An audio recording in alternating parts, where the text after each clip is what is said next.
Doctor Devendra प्रधान late Devendra प्रधान स्मृति लगी माने जो वियोग होगा से गोटे महान व्यक्ति थे। आम तो संपर्क में नहीं आसी कि विषय एत शुणीचु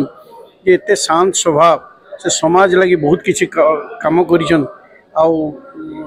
माने से बाकी लोकों लगी आज आम ब्लड डोनेशन होटेल ग्रांड सेवा तरफ ब्लड डोनेशन कैंप रखाई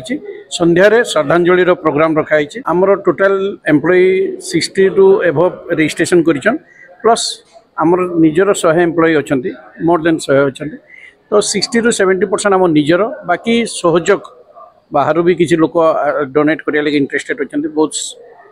अनेक ऑर्गेनाइजेशन मानक भी किसी किसी 200 पाखापाखि आम एक्सपेक्ट करूँ। आज स्वर्गत श्री देवेंद्र प्रधान सरंकर जो श्रद्धांजलि अवसर ये मेगा ब्लड डोनेशन कैंप आयोजन करा जायथिला होटेल ग्रांड सेवा एंड संवाद समस्त को मिसिकी तार आज ये आरंभ होती पाखापाखि 100 रु ऊर्ध्व ब्लड जो कलेक्शन टार्गेट रखी गोटे आम कहवा भल इनिशिएटिव समाज पाई मोर मो तरफ भावपूर्ण श्रद्धांजलि।